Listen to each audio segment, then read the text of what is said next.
Good evening, sir. Good evening, Dr. Gitendra. How are you, sir? Absolutely good. Good to be with you. Yes. Sir, in webinar for the benefit of viewer, uh, I will like to introduce sir. Sir is Dr. Deepak Bhagde, sir, from Jamnagar. Everybody in Gujarat and everybody in Foxy knows him. Who is he? He he did his MD and DGO in 1981 with gold medals. And you will surprised to know that he has conducted more than 60,000 deliveries till date in his private practice. He joined as a head of the department in MP Shah Medical College in Jamnagar in his beginning career, and then he started private practice. He was past president Sogo, and he is one of the renowned figure. I can say he is Vadil of all of us in Gujarat. So welcome, Dr. Deepak Bhagde sir. Gitendra, I would say only Gitendra because you are a friend. Yes. And the thing is, it's so nice of you to hear some good words about me. I don't deserve all of them, but anyway, coming from a friend, it's great. Yes, sir. Gitendra, you are, what I'll tell you another thing. He's not telling about himself also. I'll introduce him also. After passing his MD and DGO, probably MD only, he did LLB. Can you believe he did LLB? And this LLB post graduation also, and in this LLB he received 15 gold medals. Can you believe that? He had no background. He had no background at all from LLB. Nothing in about law. No father figures in law, and still he managed to get 15 gold medals in law. The question is, before we begin, Dr. Gitendra, Yes, sir. how did you go to law instead of medical practice? You tell me that, and then we'll begin. Sir, this was actually my mother persuaded me to go for law. After I completed MD, on her persuasion and according to my passion in law, I joined law.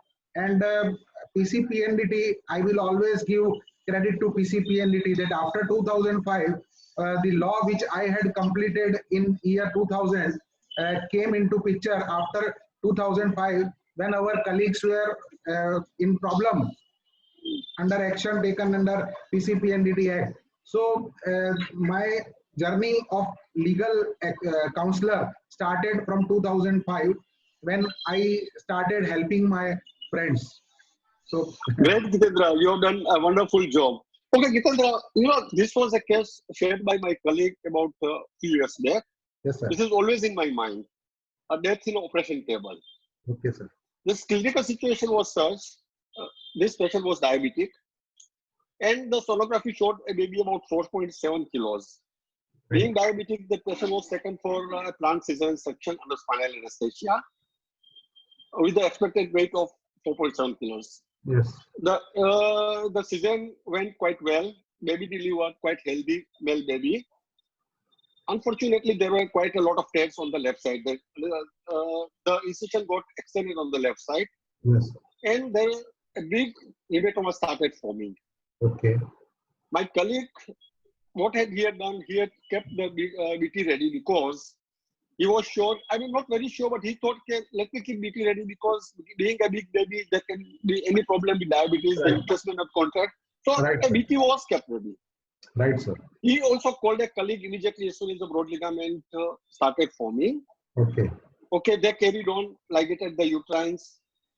When they were suctioning out the blood from the broad ligament hematoma and trying to ligate internally, the patient collapsed. Yes. And patient was not revived after that. Right. And patient unfortunately succumbed on the table at that time only. Okay. Okay. Now, what do you think we could have done more for this patient? And medical legally, how we could have been safe in operation theatre? Okay. So, sir, basically what you have explained is on-table death of a patient. On-table death, yes. So whenever there is on-table death, we always tell that we have to manage the on-table death in triple way. One is medical way, second is social way, and third is the legal way. So in medical way, it is said that whenever patient is dying, do whatever possible you can do for the patient. And you call your colleague for help, you do whatever treatment. If you have all the facilities of defibrillation and all, you can defibrillate, you can try everything on the patient. And Unfortunately, no, Dr. Gitan, I'll just stop. Unfortunately, we didn't have defibrillator at that time.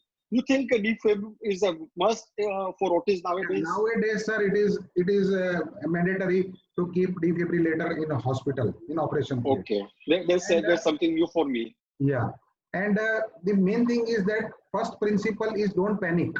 See, death per se does not mean that you are negligent. So every time there is death, you cannot be held negligent. So do whatever possible medically. Allow anesthetist to lead the team. So work as a team and allow anesthetist to work as a team. Always keep ready an emergency box of medicine in your operation theater.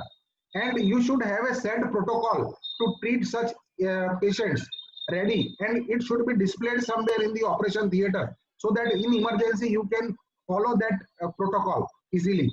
And avoid prescribing emergency medicines. So in such circumstances, never prescribe adrenaline or such kind of medicine to the patient, or give chit to the relative of the patient. Otherwise, that will be later on used by them that you did not have even emergency medicine to save the patient. So never ever give any prescription of emergency medicine. Call your senior or your colleague for help.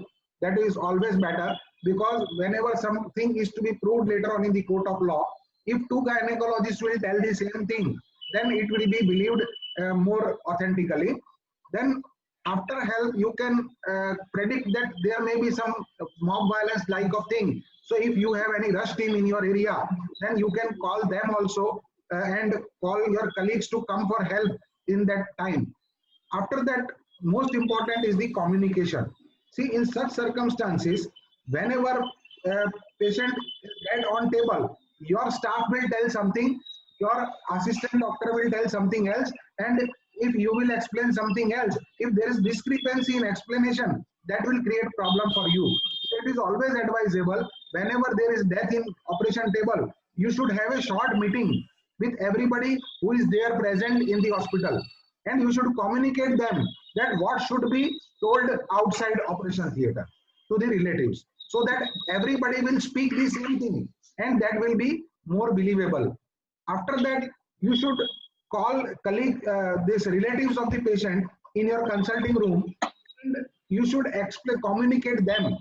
Now, how to communicate the bad news or how to give a bad news is an art, and there are so many do's and don'ts for that.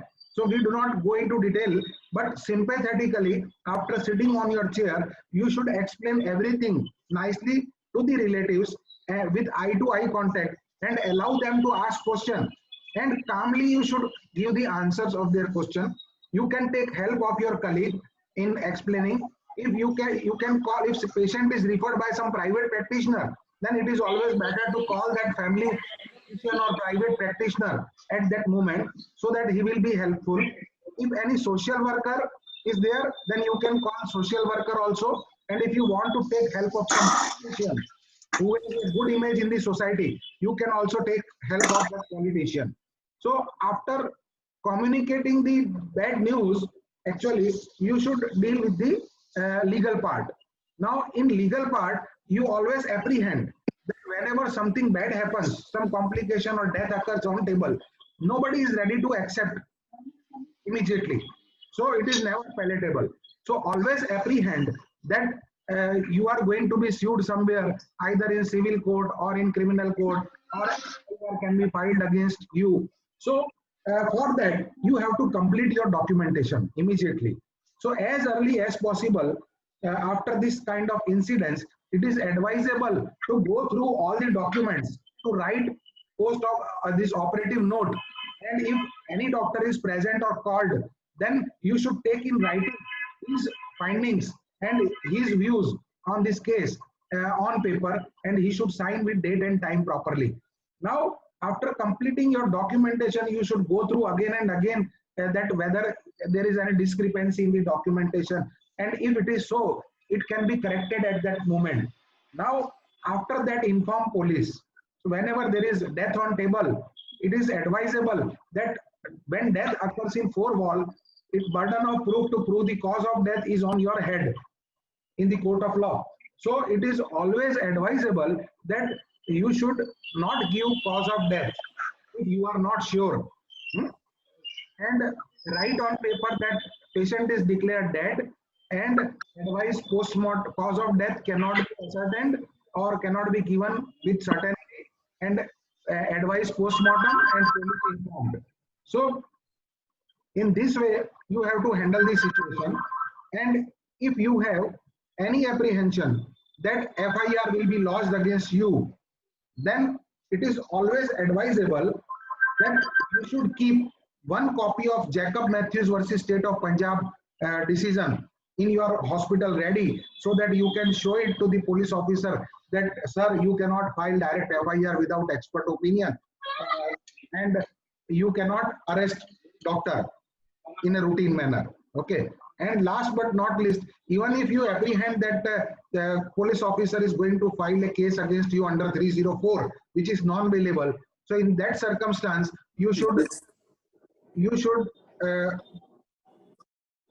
not remain present there, and it is better to call your advocate, take his advice, and maintain the and manage for anticipatory bail. So overall, there are three things which you should keep in mind: that medically, maximum what you can do, you should do. Socially, communication is the best thing, do's and don'ts of communication. And third, legally, what you should do. So these are the three things in which you can manage any OT table death. Okay. Jitendra, I mean, yes, you explained very nicely, and I'm sure all of us try to follow that.